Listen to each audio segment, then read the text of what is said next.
हाँ जी। जय जिनेंद्र। दोस्तों, हमारा लीगल एप्टीट्यूड के अंदर इंडियन कॉन्ट्रैक्ट एक्ट चल रहा है, राइट। ऑलरेडी 4-5 क्लासेस हो चुकी है लीगल एप्टीट्यूड की। वो सारी क्लासेस हम अपने यूट्यूब चैनल पर अपलोड कर चुके हैं। दीप ज्ञान क्लासेस के नाम से हमारा यूट्यूब चैनल है और हम CS एग्जीक्यूटिव एंट्रेंस टेस्ट की सारी क्लासेस यूट्यूब चैनल पर फ्री ऑफ कॉस्ट अपलोड करेंगे। नोट्स और PPTs या MCQs के लिए आपको हमारा व्हाट्सएप ग्रुप ज्वाइन करना होगा, जिसका लिंक हर वीडियो के डिस्क्रिप्शन बॉक्स में दिया जा रहा है, ठीक है। तो हम लोग अभी इंडियन कॉन्ट्रैक्ट एक्ट में essential elements of valid contract तक कवर कर चुके थे। हम लोगों ने डिस्कस किया था कि section 10 of Indian contract act 1872, जो कि मैंने आपको बताया था जी बहुत इंपॉर्टेंट सेक्शन है। थ्रू आउट द प्रोफेशन आपको ये सेक्शन याद रखना है, राइट। तो इस सेक्शन ने हमें बताया essential elements of a valid contract, जो कि हम लोग डिस्कस कर चुके थे। और मैंने व्हाट्सएप ग्रुप पर इससे रिलेटेड जो PPT थी वो भी सेंड कर दी है और कुछ क्वेश्चंस MCQs भी सेंड कर दिए हैं। तो सबसे पहले देखते हैं उन MCQs के आंसर क्या है। अगर आपने प्रीवियस क्लासेस नहीं देखी है तो वो सारी क्लासेस देखिएगा, क्योंकि अगर आप सारी क्लासेस देखेंगे तभी आपको आने वाली क्लासेस समझ में आएगी, तभी आप MCQs कर पाएंगे, ठीक है। आ जाइए जी। मैंने ये सेट आपको सेंड किया था। Question number 1, which one of the following is correct. तो जी इंडियन कॉन्ट्रैक्ट एक्ट 1872 ये नाम है हमारा। मैंने आपको जो स्लाइड सेंड की थी मैं आपको वो भी दिखा देता हूँ। क्या नाम है? Contract act 1872। तो करेक्ट आंसर हमारे पास क्या है जी? कहता है जी 1872, ठीक। फिर जी law of contract is nothing but, मैंने अपनी फर्स्ट क्लास में डिस्कस किया था कॉन्ट्रैक्ट एक्ट की कि basically it is a commercial, हम कह सकते हैं लॉ। तो इसको दूसरे वर्ड्स में लॉ ऑफ कॉन्ट्रैक्ट को बोला जाता है मर्चेंटाइल लॉ। मैंने आपको कहा था कि कुछ लोग मर्चेंटाइल लॉ बोलते हैं, कुछ लोग मर्केंटाइल लॉ बोलते हैं, राइट। तो basically law of contract is nothing but the child of commercial dealing, ठीक है जी। Indian contract act 1872 extends to, दोबारा से स्लाइड आपको दिखा रहा हूँ, आंसर क्लियर कट स्लाइड में दिया हुआ है। Extends to whole of India except Jammu and Kashmir. मैंने आपको बताया था कि although article 370 of constitution of India के अंदर जम्मू एंड कश्मीर को स्पेशल प्रिविलेज दिया हुआ था, लेकिन रिसेंटली पार्लियामेंट ने आर्टिकल 370 को रिपील कर दिया है। At present Jammu and Kashmir को कोई स्पेशल प्रिविलेज नहीं है, बट स्टिल अभी एग्जाम्स के पॉइंट ऑफ व्यू से आपको याद रखना है कि applicable to whole of India except Jammu and Kashmir. आ जाइए जी। Excluding Jammu and Kashmir. फिर जी to form a valid contract there should be at least, कम से कम कितने लोग होने चाहिए? एसेंशियल्स ऑफ एग्रीमेंट याद है आप लोगों को, जो हम लोगों ने डिस्कस किया था। एसेंशियल एलिमेंट्स ऑफ एग्रीमेंट में हमने कहा था there shall be at least, characteristics of agreement के अंदर हमने डिस्कस किया था there shall be at least 2 persons, right. तो कम से कम कितने लोग होने चाहिए? कहता है जी एटलीस्ट 2 parties। हम अपने साथ तो कॉन्ट्रैक्ट में एंटर नहीं कर सकते ना, हम अपने साथ एग्रीमेंट क्रिएट नहीं कर सकते। खुद से हम क्या कर सकते हैं? रेजोल्यूशन ले सकते हैं। खुद से हम क्या कर सकते हैं? अपने आप से प्रॉमिस कर सकते हैं, बट अपने आप से कॉन्ट्रैक्ट नहीं कर सकते, right.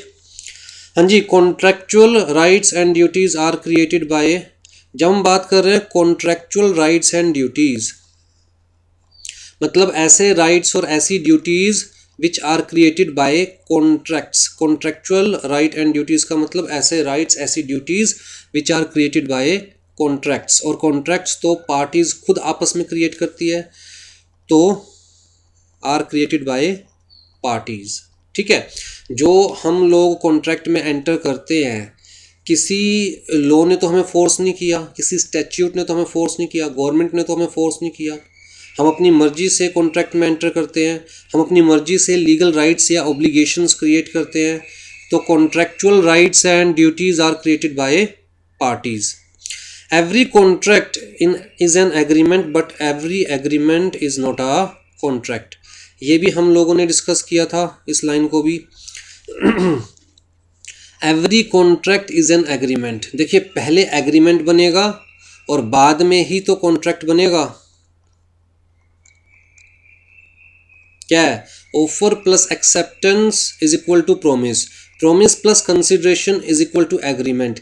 Agreement plus legal enforceability is equal to contract. तो जी कॉन्ट्रैक्ट तो तब बनेगा जब एग्रीमेंट होगा. Therefore every contract is an agreement, but every agreement is not a contract, क्योंकि सिर्फ वही एग्रीमेंट कॉन्ट्रैक्ट बनेगा जिसके अंदर लीगल एनफोर्सेबिलिटी होगी. राइट. तो क्वेश्चन क्या है हमारा? कहता है every contract is an agreement, ये पार्ट करेक्ट है. But every agreement is not a contract, ये पार्ट भी करेक्ट है. तो जी स्टेटमेंट इज करेक्ट. राइट. हाँ जी. Agreement is defined in section dash of Indian contract act 1872. अब देखिए स्लाइड के अंदर मैंने सारी डेफिनेशंस, मैंने कहा था कि जो मैं डेफिनेशंस आपको बता रहा हूँ उसके आपको सेक्शंस भी याद रखने हैं. प्रोमिस का सेक्शन 2B था, एग्रीमेंट का 2E है और कॉन्ट्रैक्ट का 2H है. तो आपको ये याद रखने हैं, इनसे MCQs पूछे जा सकते हैं. जब हम एग्रीमेंट की बात कर रहे हैं तो आप इजीली बता सकते हैं. राइट. क्या है एग्रीमेंट का? क्या है? 2E. ठीक है. सेक्शन 2 क्लोज E ऐसे बोलोगे, सेक्शन 2 क्लोज E. और हम सेक्शन 2 क्लोज E क्यों बोल रहे हैं, सब सेक्शन E क्यों नहीं बोल रहे, ये सारी चीज़ें मैं प्रीवियस क्लासेस में डिस्कस कर चुका हूँ, आपको बता चुका हूँ. आ जाइए जी. नेक्स्ट क्या है हमारे पास? As per section 2 clause E of Indian contract act, every promise and every set of promise आना चाहिए यहाँ पर, forming the consideration for each other is an. हाँ जी. Every promise and every set of promises forming consideration for each other, अभी तो पढ़ा है, इज एन एग्रीमेंट. 2E में किसको डिफाइन किया हुआ है? एग्रीमेंट को. A promise to deliver his watch, यहां पर ए है. A promise to deliver his watch to B, and in return B promised to pay sum of ₹2000. तो सेल परचेज बड़ी सिंपल सी बात है. ए ने कहा मैं अपनी घड़ी आपको दे रहा हूँ 2000 रुपये में. बी ने कहा ठीक है, I am ready to buy, मैं आपको 2000 रुपये दूंगा. तो सेल परचेज है, सिंपल. राइट. तो ये क्या हुआ? कहता है जी एग्रीमेंट है. ऑफर है, एक्सेप्टेंस है. तो हमने क्या पढ़ा कि जहां पर ऑफर है प्लस एक्सेप्टेंस है तो क्या बन जाता है वो? प्रोमिस. और प्रोमिस के साथ साथ कहता है जी कंसीडरेशन भी हो. प्रोमिस के साथ साथ कंसीडरेशन भी हो. ए की तरफ से कंसीडरेशन क्या है? वो अपनी वॉच देगा. बी की तरफ से कंसीडरेशन क्या है? कि वो पैसे देगा. तो क्या बन जाता है? एग्रीमेंट. ठीक है जी. हाँ जी. An agreement is offer plus acceptance plus consideration. A contract is a promise to do something or abstain from doing something. A communication of intention to do something or abstain from doing something. A set of promises. An agreement enforceable by law. तो contract की definition क्या है? An agreement enforceable by law. ठीक है. हमें section 2H refer करना है. मैं आपको ये चीज़ बता चुका हूँ. कॉन्ट्रैक्ट की हमारी डेफिनेशन क्या है? कॉन्ट्रैक्ट की डेफिनेशन है जी an agreement enforceable by law. आ जाइए. कॉन्ट्रैक्ट इज डिफाइंड, ये हम डिस्कस कर चुके हैं. Which of the following is false? An offer to be valid must contain a term that non-compliance of which would amount to acceptance, intend to create legal relations, have certain and unambiguous terms, be communicated to the person to whom it is made. ठीक. अभी हम लोग ये offer के जो essential elements है वो इस क्लास में डिस्कस करेंगे, तो इसको हम होल्ड पे रख देते हैं.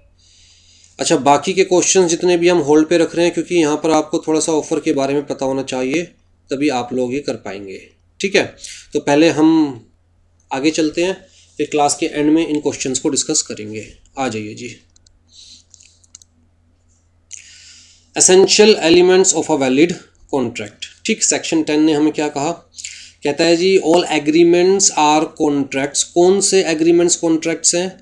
If they are made by the free consent of the parties competent to contract. पहली चीज़ क्या है?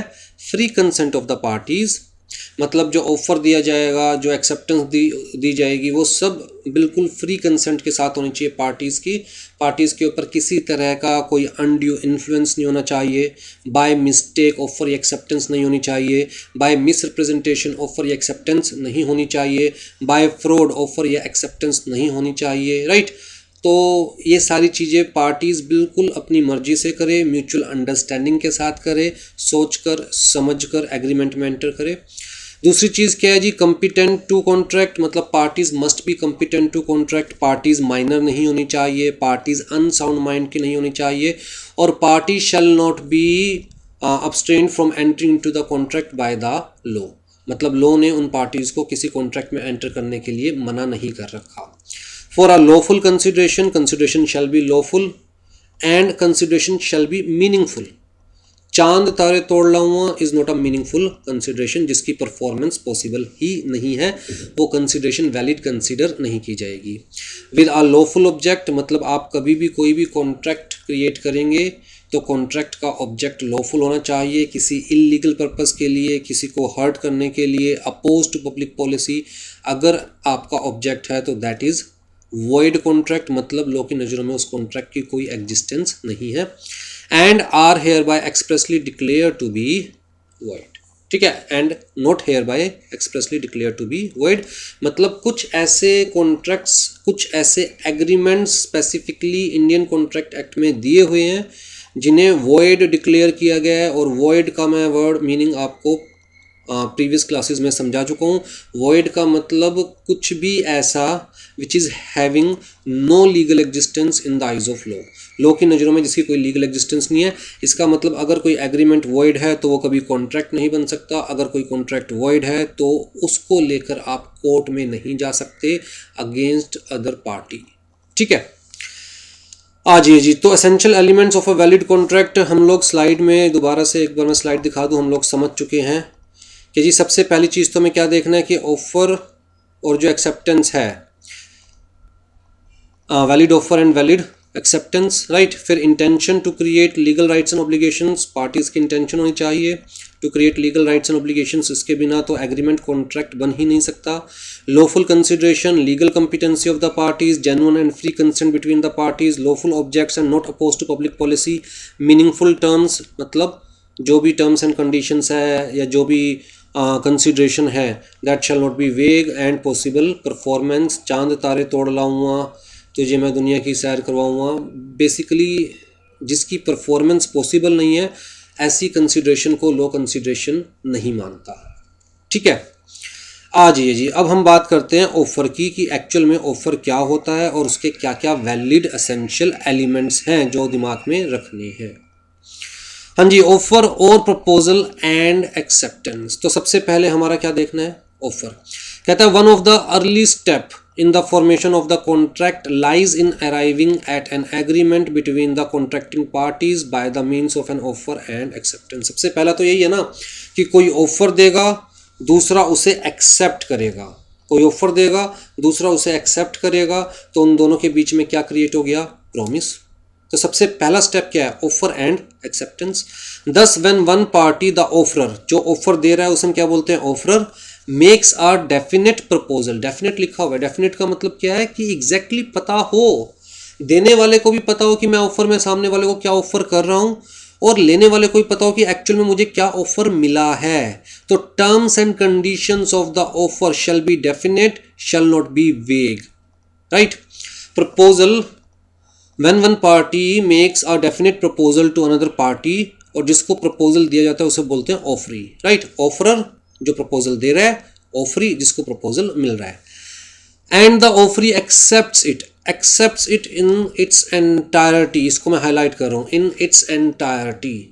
इसका मतलब क्या है, कहता है ऑफरी को जो ऑफर मिला है वो उसे एज इट इज, ऑफर को एज इट इज, दोबारा रिपीट करूं, ऑफर को एज इट इज एक्सेप्ट करे।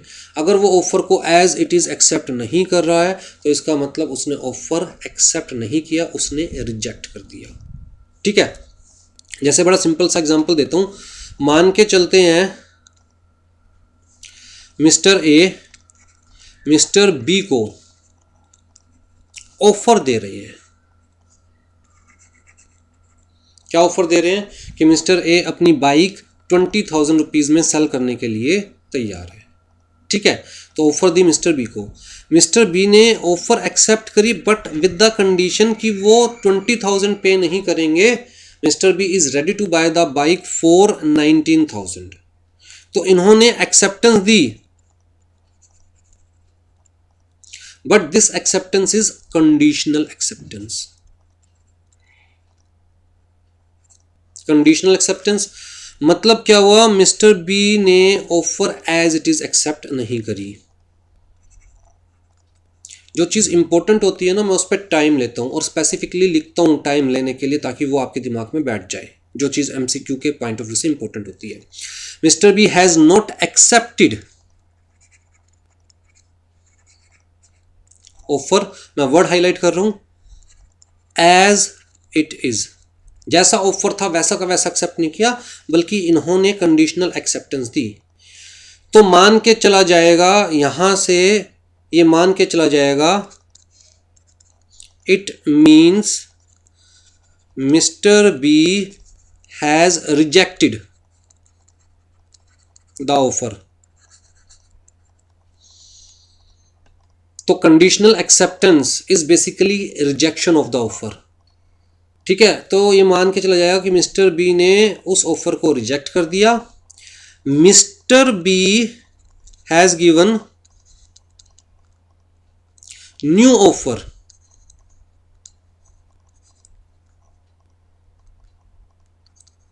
टू मिस्टर ए।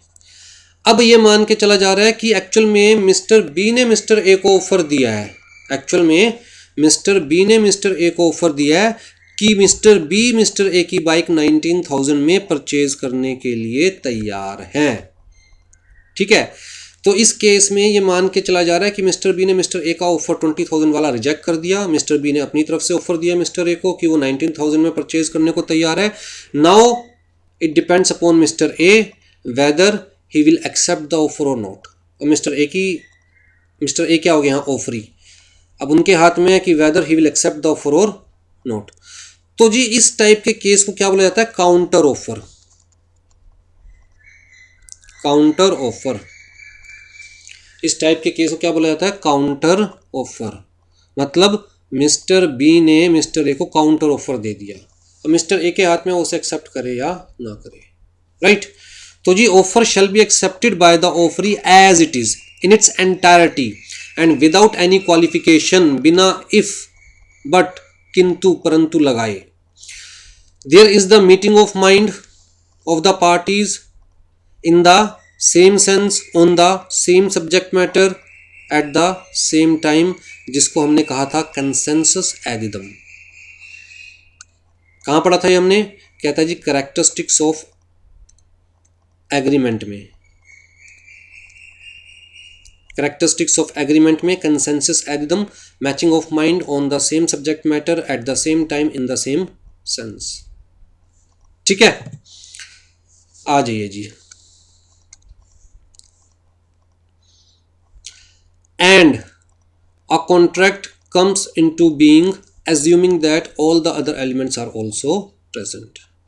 ठीक, a proposal is also termed as offer. The word proposal, अच्छा ये चीज़ छोड़िए, आज यहाँ पर आइए नीचे। An offer is a proposal by one person whereby he expresses his willingness. ध्यान से देखिएगा, ऑफर की डेफिनेशन क्या दी गई है, कहता है whereby one person is expressing his willingness, अपनी इच्छा जता रहा है, to enter into a contractual obligation in return for a promise, act और फॉरबियरेंस। तो जी सेक्शन 2A के अंदर ऑफर को डिफाइन किया हुआ है। सेक्शन 2A, सेक्शन 2 क्लोज ए में ऑफर को डिफाइन किया गया है, क्योंकि ऑफर सबसे पहली चीज़ है, तो 2A में ऑफर को डिफाइन किया गया है। कैसे डिफाइन किया गया? कहता है when one person signifies to another his willingness to do और abstain from doing anything with a view to obtain the assent of that other to such act or abstinence, he is said to make a proposal। ध्यान से देखिए, सबसे पहली चीज तो अब क्या याद रखना है कि कहां पर ऑफर को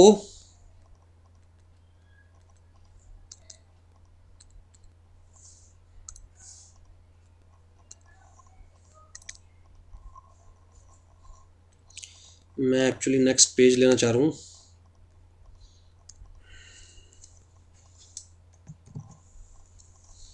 चलिए, ऑफर को, ऑफर मतलब प्रपोजल कहां पर डिफाइन किया गया? सबसे पहले सेक्शन 2A में। ठीक है, क्या डिफाइन किया गया है? when one person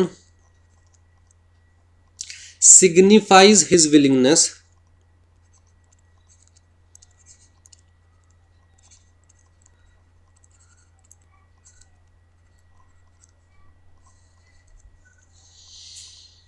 मतलब क्या हुआ? कहता है जी ऑफरर ऑफर बिल्कुल फ्री कंसेंट के साथ दे रहा है। फ्री कंसेंट याद है ना, एक एसेंशियल था सेक्शन 10 में कि जी ऑफरर ऑफर बिल्कुल फ्री कंसेंट के साथ दे रहा है। सिग्निफाइज हिज विलिंगनेस, किस चीज की विलिंगनेस? कहता है टू डू और नॉट टू डू समथिंग।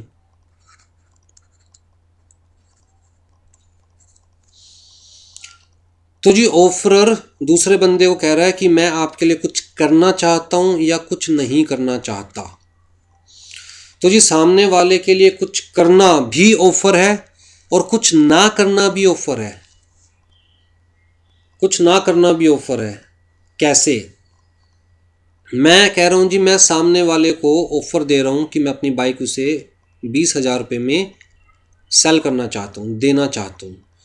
तो टू डू मतलब I am ready to sell my bike.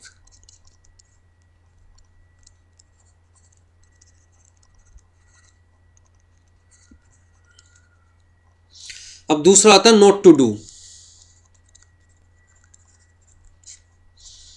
मतलब मैं सामने वाले के लिए कुछ नहीं कर रहा, उस चीज का भी एहसान दिखा रहा हूं कि मैं आपको ऑफर दे रहा हूं कि मैं नहीं करूंगा। कैसे? कहता है जी दो दोस्त थे, ए और बी। ठीक है, दोनों की दुकानें बिल्कुल साथ साथ थी। अब जी ए बहुत मेहनती था, इसने अपनी दुकान शुरू करी किस चीज़ की? स्वीट्स की, मिठाइयों की। बहुत मेहनत करी, नाम कमाया, गुडविल बनाई और बहुत सारे कस्टमर स्पेसिफिकली अब एक ही दुकान पर आने लग गए। ठीक है, बहुत सारे कस्टमर्स एक ही दुकान पर आने लग गए, नाम से मिठाई बिकनी शुरू हो गई। अब जी बी ने सोचा इतने सारे कस्टमर्स इसकी दुकान पर आ रहे हैं, एक तरह से मार्केट क्रिएट हो गई है स्वीट्स की यहाँ पर, क्यों ना मैं अपनी दुकान पर भी स्वीट्स सेल करना शुरू कर दूँ। बैठे बिठाए कुछ कस्टमर्स तो मेरे पास भी आएंगे, राइट। तो जी बी ने ए को कहा यार मैं भी सोच रहा हूँ दुकान खोलने के लिए। ए ने पूछा बेटा कौन सी? तो बी ने कहा यार मैं भी फिर स्वीट्स की सोच रहा हूँ। जब लोग इतने सारी स्वीट्स परचेज करने आते हैं, आपकी तो स्वीट्स परचेज करते हैं, कुछ लोग मेरे पास भी आने शुरू हो जाएंगे। अब ए को लगा कि यार ये तो दिक्कत है, मेहनत मैंने की, मार्केट मैंने क्रिएट की, गुडविल मैंने क्रिएट करी, लोग मेरे पास आएंगे, लेकिन कुछ लोग तो हो सकता है बी के पास भी चले जाए, राइट। तो यार ये तो सीधा सीधा मेरे बिजनेस के लिए नेगेटिव पॉइंट हो जाएगा। तो ए ने बी को कहा कि यार आप किसी और चीज़ की दुकान खोल लो।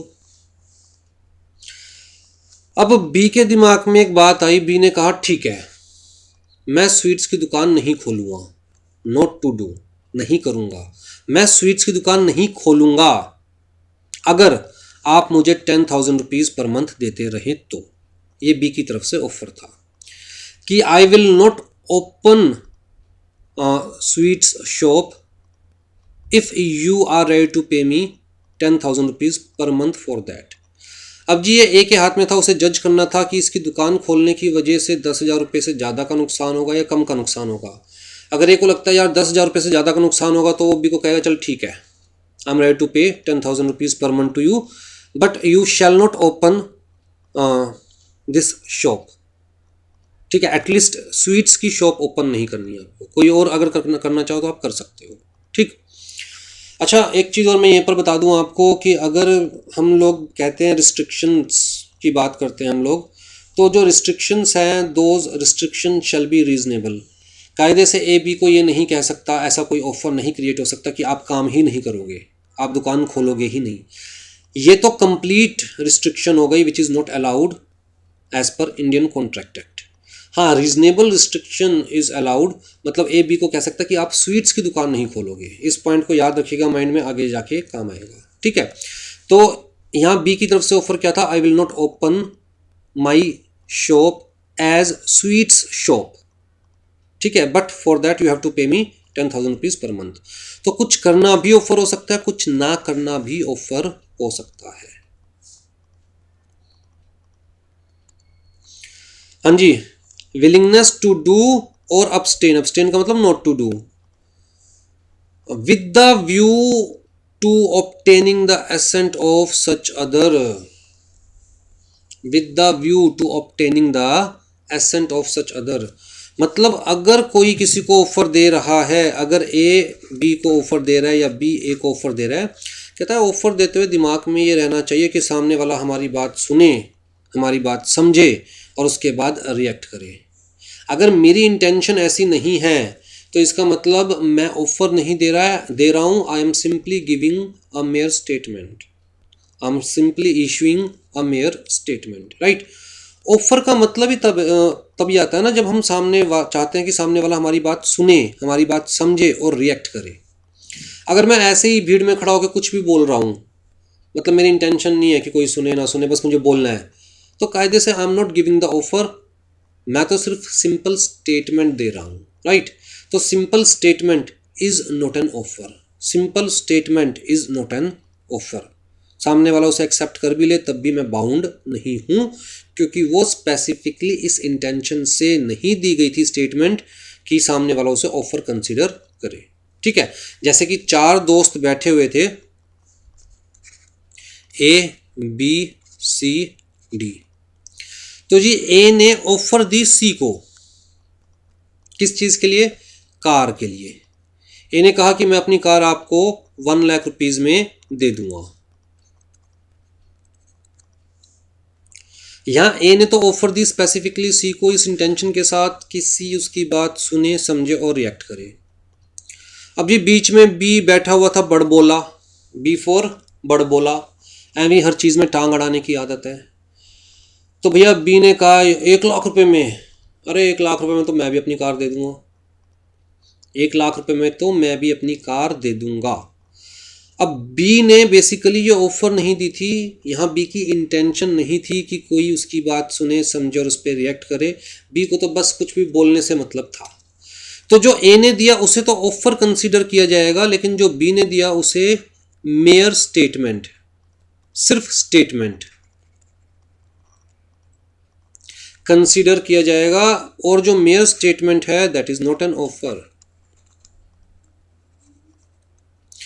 अगर ये ऑफर नहीं है तो कोई इसे एक्सेप्ट नहीं कर सकता, किसी भी तरह का एग्रीमेंट क्रिएट नहीं हो सकता, राइट। हाँ जी, विद द इंटेंशन, कहाँ गया, विद द व्यू या intention to obtain the assent of such other person. तो जी क्या क्या हमारे पास यहाँ पर एसेंशियल एलिमेंट्स हो गए जो कि हम ज़्यादातर डिस्कस कर चुके हैं। सबसे पहला, offer must B clear, must be definite, must be complete, must be final. Offer shell not be वेग, आधा अधूरा ऑफर नहीं होना चाहिए। सामने वाले को क्लियरली पता होना चाहिए कि उसे क्या मिलने जा रहा है या उसे क्या नहीं मिलेगा, उसके पास क्या ऑप्शंस है, क्या ऑप्शंस नहीं है, राइट। जैसे कि आपकी बुक में एक एग्जाम्पल दिया हुआ है, एग्जाम्पल बड़ा सिंपल सा है, मान के चलिए मैं आपके पास घोड़ा परचेज करने आता हूँ, एक हॉर्स परचेज करने आता हूँ।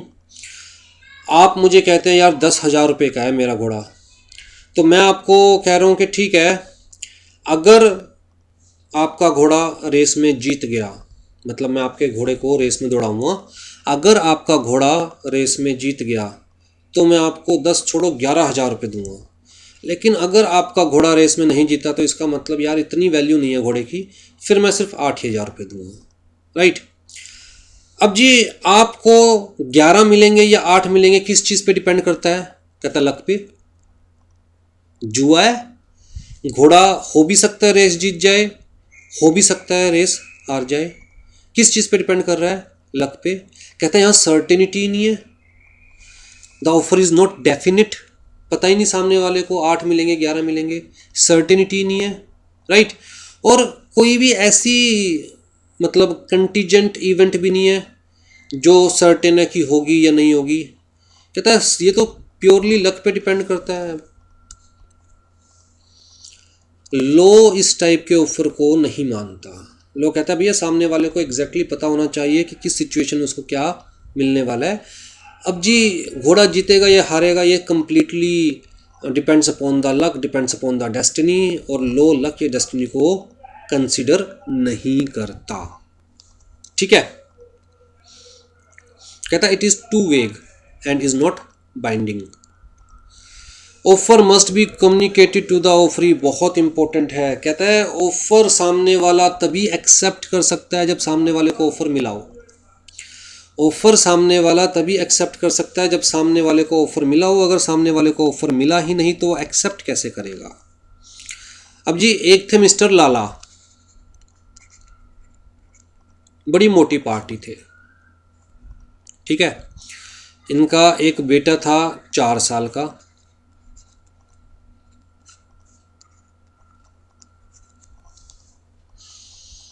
अब जी सुबह से बेटा गायब, पता ही नहीं किसी को कि है कहाँ। तो जी मिस्टर लाला ने एक ऑफर निकाला कि जो भी मेरे बेटे को ढूंढ के लाएगा मैं उसे 1,000 रुपये का कैश इनाम दूंगा, कैश प्राइज, नकद 1,000 रुपये, ठीक है। ये मिस्टर लाला की तरफ से ऑफर।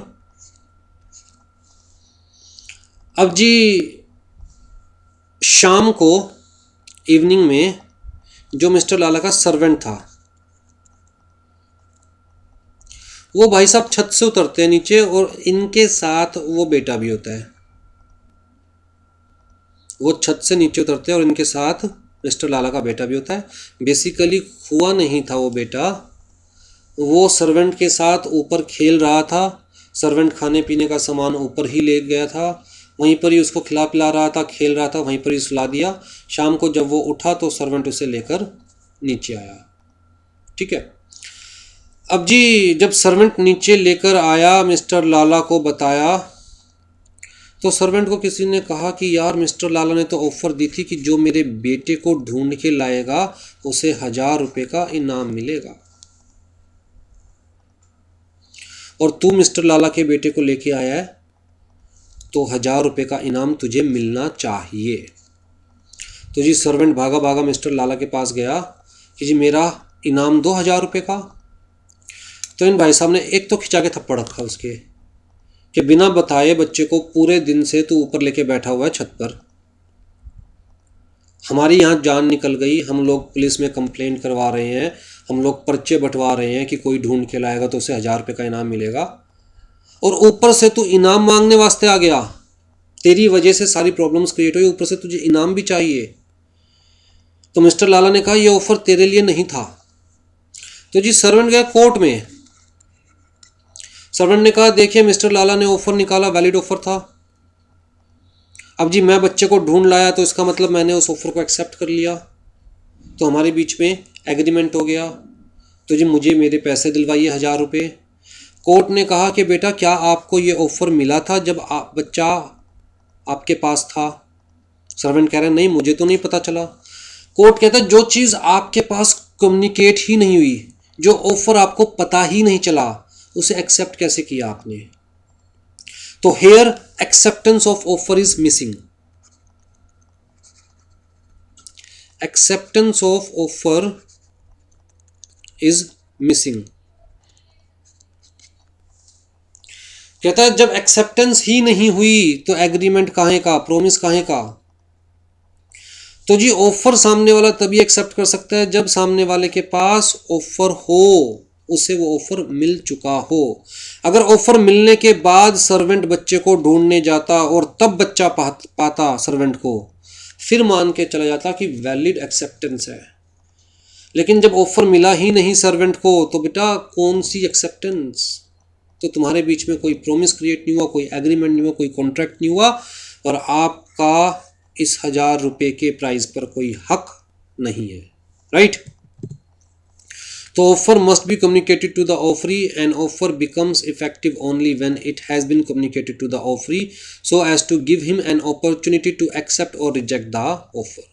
कहता है जब तक ऑफरी को ऑफर मिलेगा नहीं, उसके पास अपॉर्चुनिटी ही नहीं है एक्सेप्ट करने की या रिजेक्ट करने की, और अगर उसके पास एक्सेप्ट करने की या रिजेक्ट करने की अपॉर्चुनिटी ही नहीं है तो एक्सेप्ट कर कैसे सकता है, राइट। तो offer must be communicated to the offeree. फिर जी communication of the offer may be expressed और मे बी इम्प्लाइड। बहुत इंपॉर्टेंट है, ध्यान से सुनिएगा। एमसीक्यू के पॉइंट ऑफ व्यू से तो बहुत ही ज़्यादा इंपॉर्टेंट है। कहता है जी इट मे बी एक्सप्रेस्ड और मे बी इम्प्लाइड।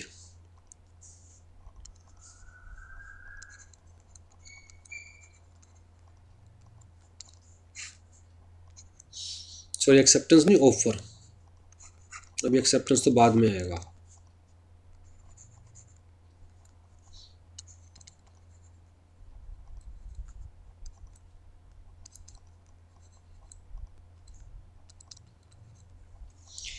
एक्सप्रेस्ड का मतलब क्या है, जहां पर ऑफरर ने स्पेसिफिकली बाय वर्ड्स ऑफर को एक्सप्रेस किया है, right.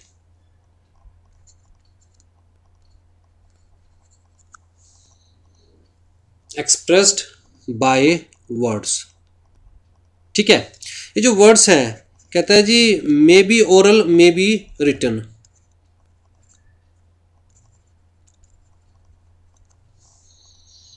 Words may be oral may be written, इसका मतलब क्या, ओरल ऑफर वैलिड है। कहता है लॉ की नज़रों में कोई दिक्कत नहीं है, आप सामने वाले को ऑफर ओरली दे रहे हो या इन राइटिंग दे रहे हो, दोनों बिल्कुल लॉ की नज़रों में वैलिड है।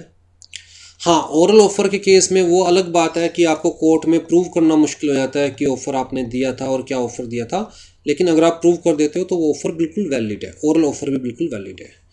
तो बाय वर्ड्स अगर हम लोग ऑफर दे रहे हैं तो एक्सप्रेस्ड। कहता है by the conduct of parties, by the conduct of parties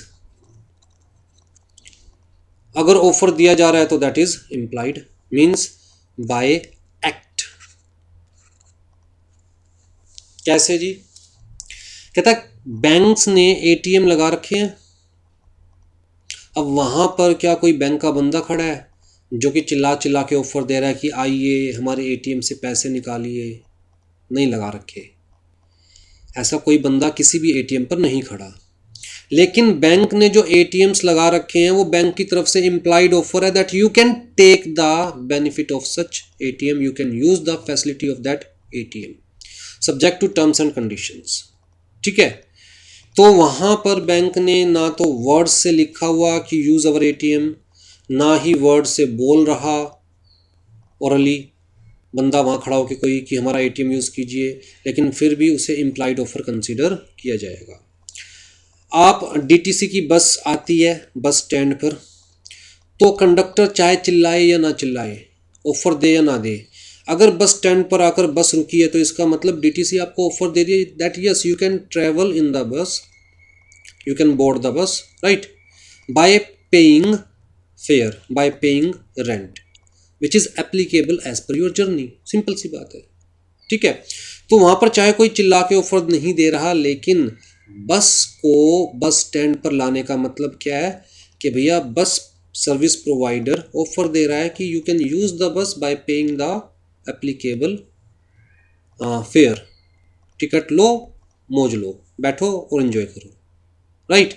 मान के चलिए मैं किसी रेलवे स्टेशन पर खड़ा हूँ। अब जी कोई आता है बूट पॉलिश करने वाला, शू पॉलिश करने वाला, और वो आकर डायरेक्ट मेरे शू पॉलिश करना शुरू कर देते हैं, कुछ भी बोले बिना, कोई उसने मुझे ऑफर नहीं दिया, तो उसने डायरेक्टली शू पॉलिश करना शुरू कर दिया, तो उसकी तरफ से ये क्या है, implied offer without using the words. ठीक है, तो offer may be expressed, may be implied,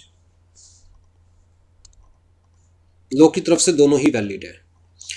हाँ जी, the communication of offer may be general और मे बी स्पेसिफिक, बहुत इंपॉर्टेंट पॉइंट है एमसीक्यू के पॉइंट ऑफ व्यू से, ध्यान से सुनिएगा। कहता है where an offer is made to a specific person it is called the specific offer, it can be accepted by that specific person only, but when the offer is addressed to world at large, to uncertain body of individuals, it is general offer, it can be accepted by any member of the public by fulfilling the conditions written down in the offer। तो जी specific offer का मतलब क्या हुआ, जो मैं आपको दे रहा हूं, आपके अलावा कोई और उस ऑफर को एक्सेप्ट नहीं कर सकता। ठीक है, मैंने आपको ऑफर दिया, मिस्टर ए को ऑफर दिया कि मैं अपनी कार आपको सेल करना चाहता हूं, तो जी सिर्फ आप इस ऑफर को एक्सेप्ट कर सकते हो, कोई और उस ऑफर को एक्सेप्ट नहीं कर सकता। That is 1-to-1 offer is specific offer. 1-to-many मतलब anyone can accept the offer by fulfilling the condition, तुम कहेंगे जनरल ऑफर। जैसे कि मान के चलिए जो मिस्टर लाला ने ऑफर दिया था, कोई भी अगर मेरे बच्चे को ढूंढ के लाएगा तो उसे 1000 रुपये का इनाम मिलेगा, तो this is 1-to-many means anyone from the public can accept the offer by fulfilling the condition. अगर वो ऑफर मिलने के बाद कोई भी लाला के बच्चे को ढूंढ के ला रहा है, तो मान के चला जाएगा कि उसने ऑफर एक्सेप्ट कर लिया, तभी वो लाला के बच्चे को ढूंढने निकला, ढूंढ के लाया। Now that person is appropriate person for the reward. ठीक है, that person can claim the reward of 1000 rupees. तो जी ऑफर मे बी जनरल और मे बी स्पेसिफिक। क्लियर है जी। अब नेक्स्ट दिया हुआ है लैप्स ऑफ ऑफर सेक्शन 6 के अंदर, मतलब ऑफर कब तक वैलिड रहेगा। कोई ना कोई तो ऑफर की भी टर्म होगी ना, टाइम लिमिट होगा कि हाँ जी ऑफर यहाँ तक वैलिड रहेगा। ये जी ए ने ऑफर दिया, ये रहा ऑफर। ठीक है, तो जी ऑफर कब तक वैलिड है। कहता जी सबसे पहली चीज़ तो जब तक ए जिंदा है तब तक। अगर ए की डेथ हो गई एक्सेप्टेंस से पहले, किसी ने एक्सेप्ट नहीं किया, लेट्स से मिस्टर बी को ऑफर दिया गया था, कहता ये मिस्टर ए की डेथ ही हो गई एक्सेप्ट करने से पहले, तो ऑफर क्या हो गया, लैप्स।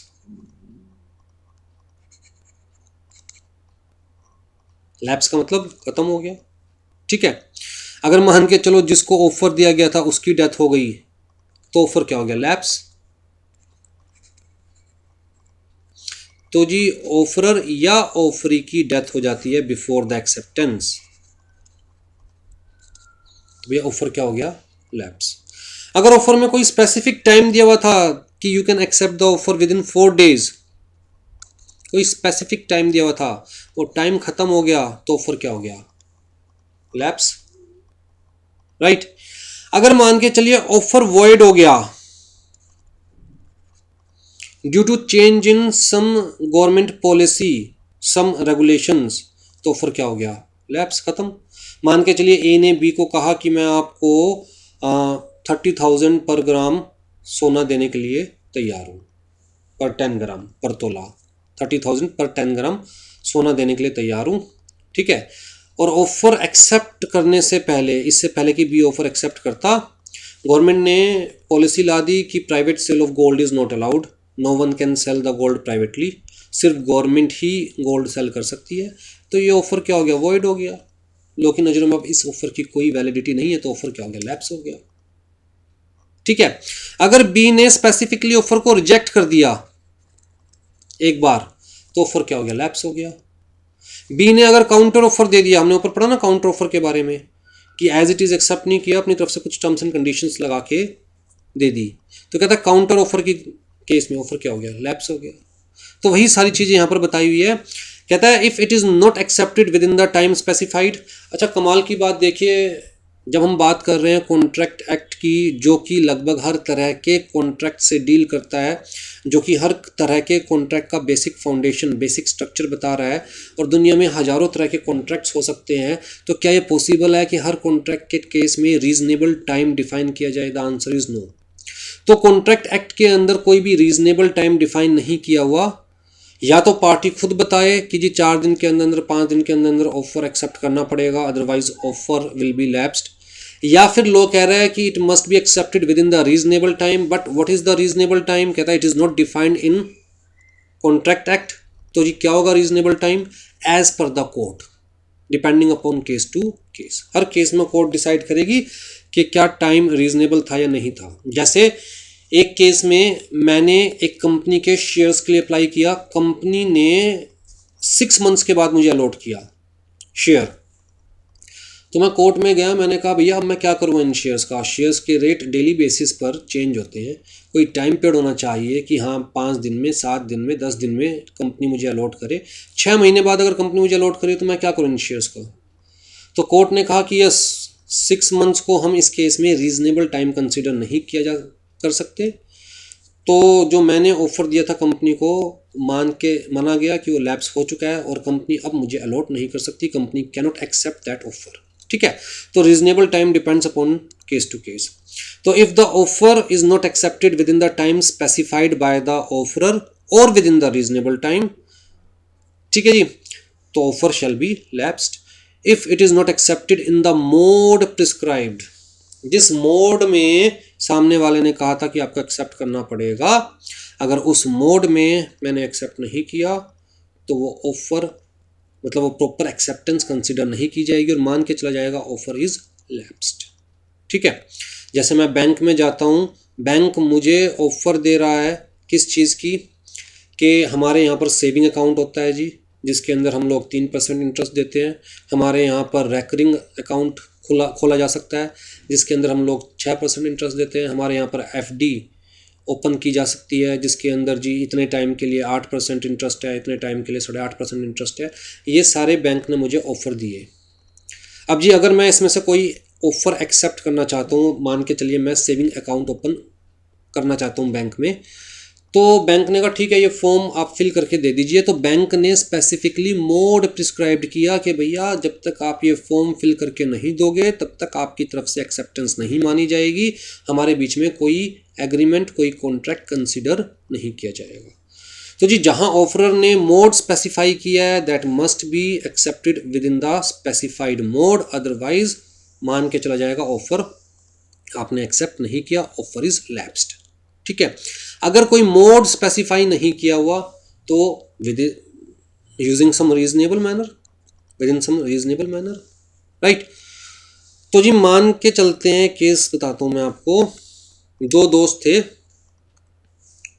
आलू का चालू, दोनों थे भी आलू ही, तो इसलिए इनका नाम मैं वैसे ही बता रहा हूँ, आलू का चालू। 2 दोस्त थे, ठीक है, पुरानी दिल्ली में रहते थे, दिल्ली 6। और आपको पता है पुरानी दिल्ली में तो जो गली है वो छोटी छोटी सी गली है, 4-4 फुट की, और घर बने हुए हैं गलियों के दोनों तरफ। ठीक है, अब जी यहाँ पर आलू था अपनी छत पर, यहाँ पर कचालू था अपनी छत पर, दोनों पतंग उड़ा रहे थे। तो दोनों के बीच में एक ऑफर और एक्सेप्टेंस हुई। क्या? आलू ने ऑफर दी कि अगर मैंने तेरी पतंग काट दी तो घर मेरे नाम, तेरा घर मेरे नाम। अच्छा, कचालू ने क्या किया? पुरानी दिल्ली का केस बता रहा हूँ मैं, वहाँ पर कबूतर उड़ाने का बड़ा शौक है लोगों को। तो कचालू ने क्या किया? अपनी एक्सेप्टेंस कबूतर उड़ा के दी, ना हाँ बोला ना बोला, कबूतर उड़ा दिया और अपनी एक्सेप्टेंस कबूतर उड़ा के दी। ठीक है, अब जी आलू जीत गया, कचालू ने अपना घर देने से मना कर दिया, तो आलू कोर्ट में गया कि हमारे बीच में ये एग्रीमेंट हुआ था। कचालू ने कहा कि भैया मैं तो नहीं मानता इसे।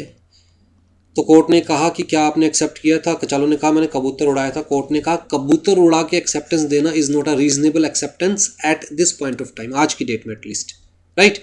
होता होगा राजाओं महाराजाओं के टाइम में, बट इस पॉइंट ऑफ टाइम पे कबूतर उड़ाकर एक्सेप्टेंस देना कंसिडर नहीं किया जाएगा, इसका मतलब के ने एक्सेप्टेंस नहीं दी थी, इसका मतलब कोई एग्रीमेंट आपस में क्रिएट नहीं हुआ। ठीक है जी। तो must be in reasonable manner if no mode is prescribed.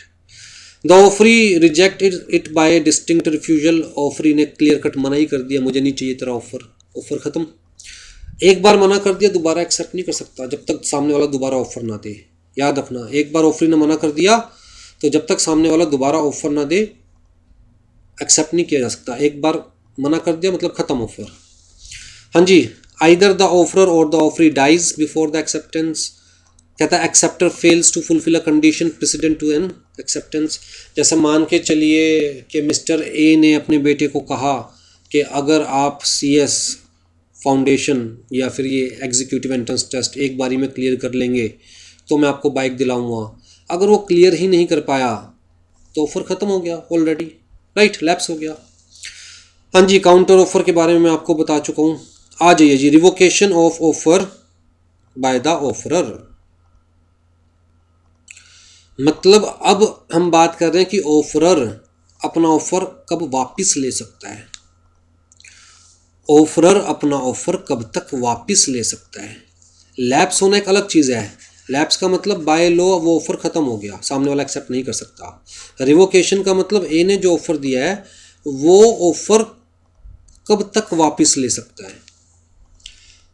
ठीक है, ये जो तीर ए ने चलाया, ऑफर दिया, क्या वो तीर वापस अपने कमान में डाला जा सकता है? नहीं डाला जा सकता। अगर डाला जा सकता है तो कब तक? कहता जी पहली चीज़ तो याद रखो, अगर सामने वाले ने एक्सेप्ट कर लिया फिर ऑफर वापस नहीं लिया जा सकता। फिर तो क्या हो गया, कहता एक्सेप्टेंस हो गई तो एग्रीमेंट बन गया, फिर ए के हाथ में नहीं है कि वो अपना ऑफर वापस ले ले। तो पहली चीज़ तो सामने वाले के एक्सेप्ट करने से पहले अपना ऑफर वापस लिया जा सकता है। ठीक है, तो an offer may be revoked by the offeror at any time before the acceptance. ठीक, revocation must be communicated to the offeree. तो रिवोकेशन भी ऑफरी को कम्युनिकेट होनी चाहिए कि भैया मैंने अपना ऑफर वापस ले लिया, right. As it does not take effect until it is actually communicated to the offeree. Before its actual communication the offeree may accept the offer and create a binding contract. तो ऐसा नहीं है मन में सोच के बैठ गए कि मैंने तो अपना ऑफर वापस ले लिया। अगर आप ऑफर सामने वाले को कम्युनिकेट कर रहे हैं तो रिवोकेशन भी सामने वाले को कम्युनिकेट करेंगे। अगर सामने वाले को आपने रिवोकेशन कम्युनिकेट नहीं किया तो सामने वाले के लिए ऑफर ओपन है, वो चाहे तो एक्सेप्ट कर सकता है। ठीक है, और revocation must be reach to the offeree before he sends out the acceptance. तो अगर हम बात करें तार की, पोस्ट की, दिक्कत कहाँ आएगी पोस्ट में ना, जहाँ टाइम गैप होता है। तो जी मान के चलो ए ने ऑफर दिया बाय पोस्ट, बी के पास यहाँ दिया 1/4/2020 को ऑफर दिया, बी के पास पहुँचा 7/4/2020 को ऑफर। तो जी जब तक बी के पास ऑफर नहीं पहुँचा तब तक तो ए खुला है, अपना ऑफर वापस ले सकता है, राइट। बी के पास ऑफर पहुँच गया और बी ने ऑफर एक्सेप्ट किया,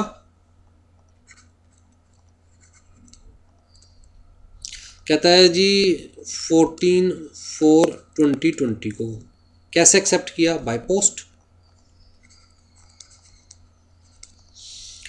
कहता है जी ये एक्सेप्टेंस से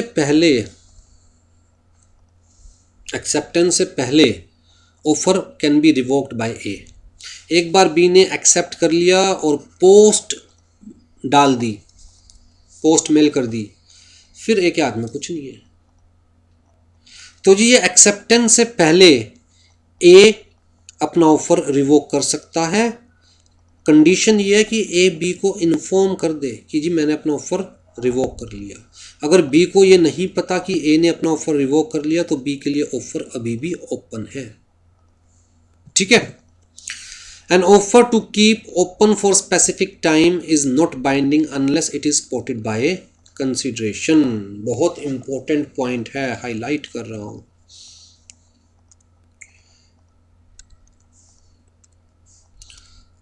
हाँ जी,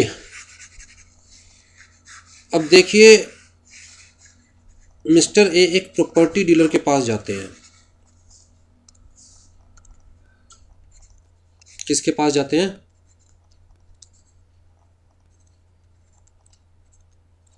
प्रॉपर्टी डीलर के पास। घर खरीदना था मिस्टर ए को। प्रॉपर्टी डीलर ने इनको, भाई साहब को, एक घर दिखाया, सपनों का महल। लग कुटिया रिया पर सपनों का महल है। ठीक है, कितने का दिखाया? कहता जी 1 करोड़ रुपए का।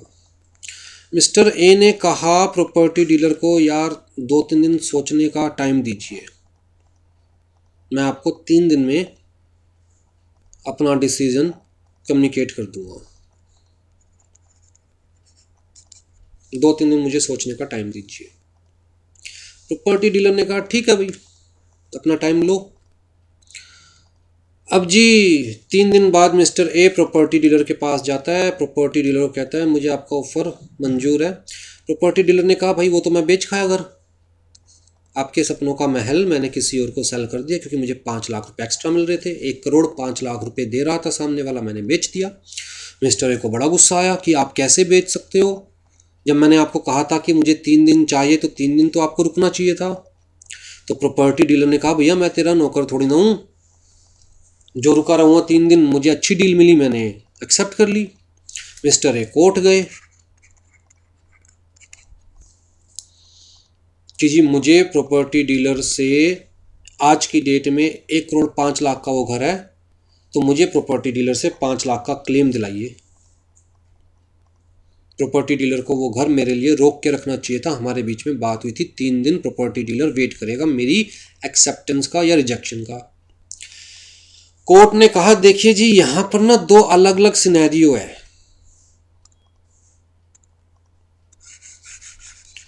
कोर्ट ने कहा कि यहां पर 2 अलग अलग सिनेरियो है।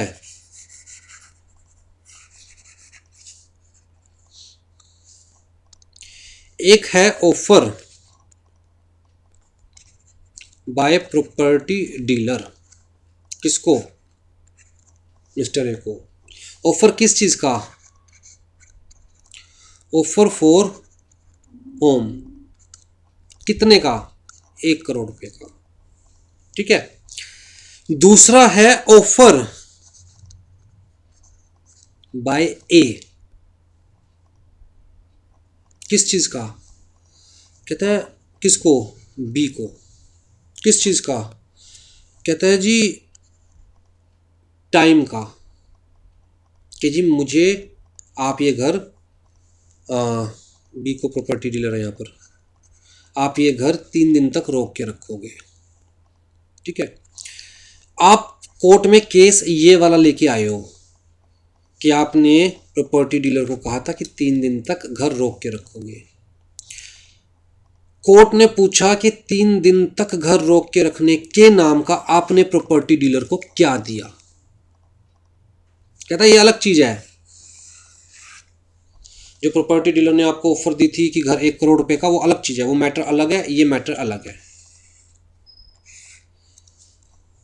आप प्रॉपर्टी डीलर से चाहते हो कि प्रॉपर्टी डीलर आपके लिए 3 दिन घर को रोक के रखे, तो बदले में आपने क्या दिया? कोर्ट ने कहा you have to buy the time. Mister A has to buy time. अगर आप चाहते थे कि प्रॉपर्टी डीलर आपके लिए 3 दिन रुके तो आपको इन कंसिडरेशन कुछ प्रॉपर्टी डीलर को देना था। अगर आपने इन कंसिडरेशन कुछ प्रॉपर्टी डीलर को नहीं दिया तो इसका मतलब आपके बीच में कोई कॉन्ट्रैक्ट क्रिएट नहीं हुआ, कोई एग्रीमेंट क्रिएट नहीं हुआ इस चीज़ को लेकर, टाइम को लेकर। तो if you need specific time you must pay special consideration. So an offer to keep open for specific time, for specified time, is not binding unless it is supported by a consideration. ठीक है जी। अब यहां पर आ जाइए।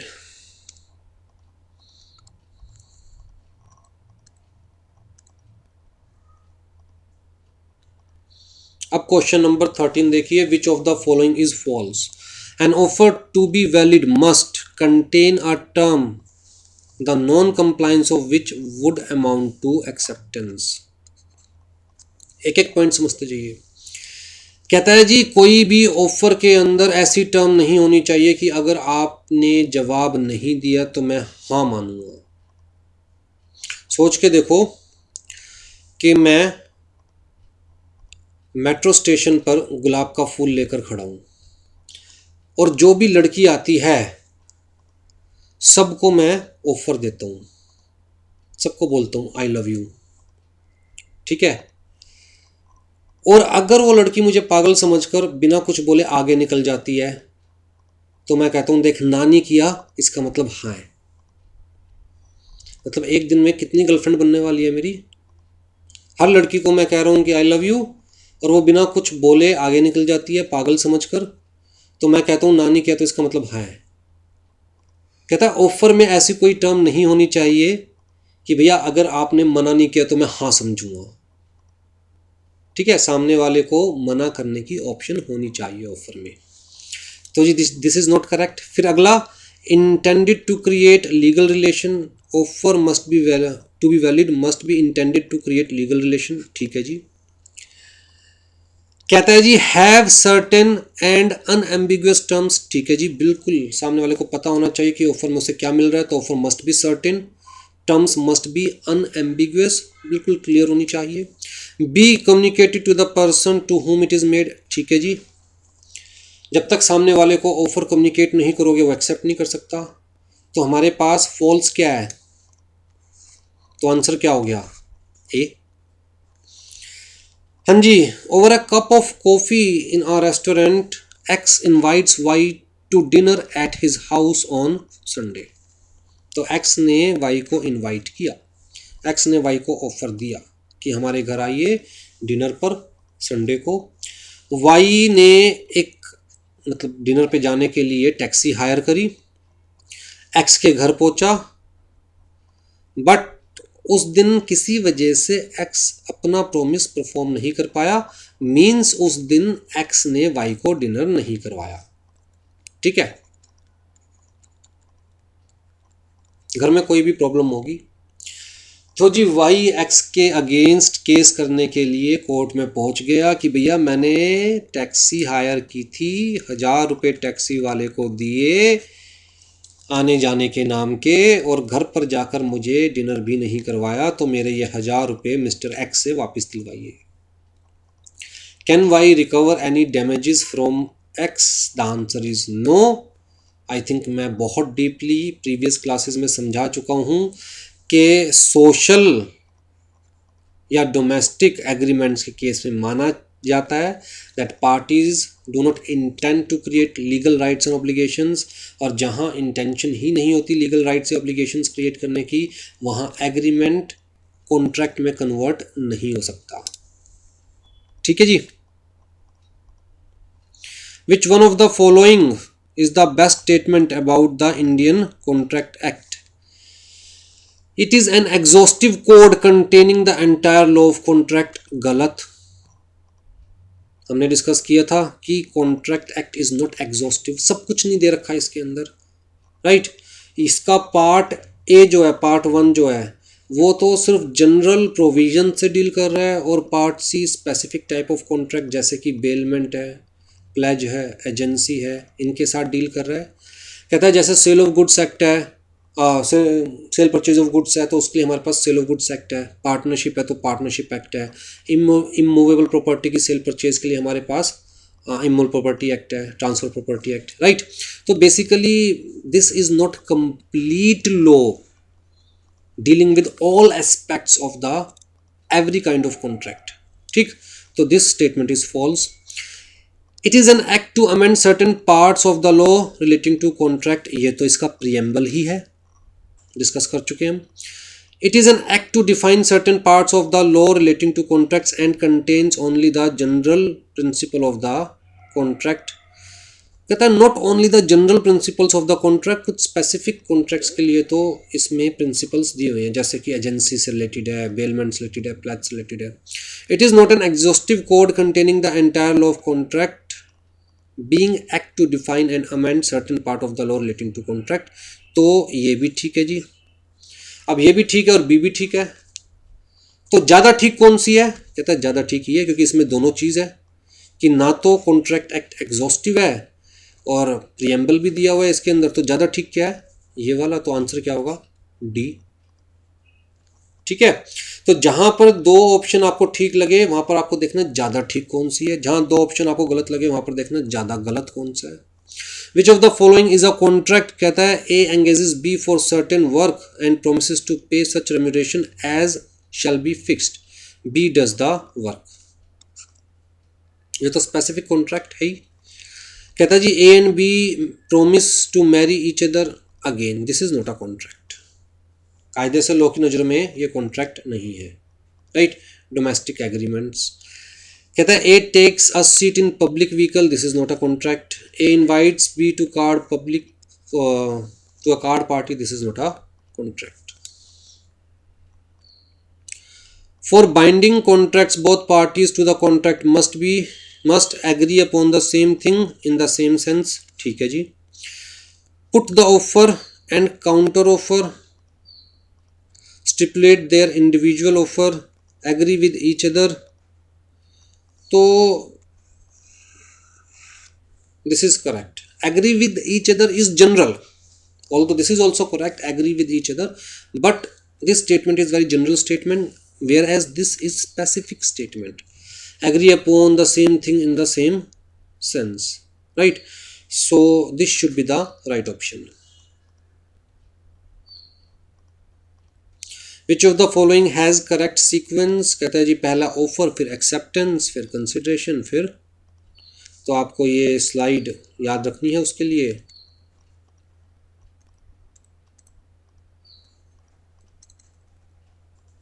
पहले offer plus acceptance, फिर consideration, फिर legal enforceability, फिर कॉन्ट्रैक्ट। तो ये ऑफर एक्सेप्टेंस कंसिडरेशन ऑफर, ये ऑफर यहाँ गलत आ गया। Offer acceptance consideration contract, contract पहले तो हो ही नहीं सकता। ऑफर कंसिडरेशन, ऑफर के बाद एक्सेप्टेंस होनी चाहिए, फिर कंसिडरेशन, फिर कॉन्ट्रैक्ट। तो करेक्ट कौन सा है, ठीक है जी। चलिए, आई थिंक क्लास बहुत लंबी हो जाएगी, तो नेक्स्ट क्लास में we will start with the essential elements of the acceptance, means rules governing the acceptance. हमने अभी तक कहाँ तक कवर कर लिया, ऑफर कवर कर लिया है। अब हम लोगों को एक्सेप्टेंस से रिलेटेड जो मैटर है वो कवर करना है। चलिए जी, क्लासेस देखिए, देखते रहिए। हम लोग डेली बेसिस पर एक ही क्लास अपलोड कर पाएंगे ऑन एन एवरेज, राइट, क्योंकि बहुत सारे स्टूडेंट्स हैं और बहुत सारे लेवल्स हम लोग फ्री कर चुके हैं। घर पर बैठा हूँ, मैं भी अकेला ही हूँ, सारा काम अकेला ही करना है, लेक्चर प्रिपेयर भी करना है, रिकॉर्डिंग भी करनी है, फिर प्रोसेसिंग भी करनी है, वीडियो की अपलोडिंग भी करनी है, बच्चों से भी बात करना है। तो एक क्लास पर डे से ज़्यादा मैं अपलोड नहीं कर पाऊँगा, ठीक है। लेकिन जो भी मैं अपलोड कर रहा हूँ आप साथ साथ देखते रहिए। Within 2 months, within 2.5 months we will cover nearly 70-75% syllabus. तो इवन अगर आप नेक्स्ट अटैम्प्ट ही देने की सोच रहे हैं तो भी मैं आपको यकीन दिलाता हूँ आप इजीली एग्ज़ाम क्लियर कर लेंगे। Have patience. और बार बार प्लीज़ ये मत डालिए व्हाट्सएप के ऊपर, मुझे पर्सनल मैसेज मत कीजिए कि नेक्स्ट क्लास में कब अपलोड करूँगा, क्योंकि मैं अपनी तरफ से जितना हो सकता है इस लॉकडाउन के सिनेरियो में, हमारे घर में भी काफ़ी क्रिटिकल पोजीशन है। देखिए, रिकॉर्डिंग के लिए हम लोगों को भी अलग से घर वालों को समझाना पड़ता है कि शोर ना करे और एक जगह पर बैठे रहें, तो बहुत सारे अरेंजमेंट्स करने पड़ते हैं इस टाइम पे, सारे घर पर ही है, राइट। बट अपनी तरफ से I will try to do my best. Take care.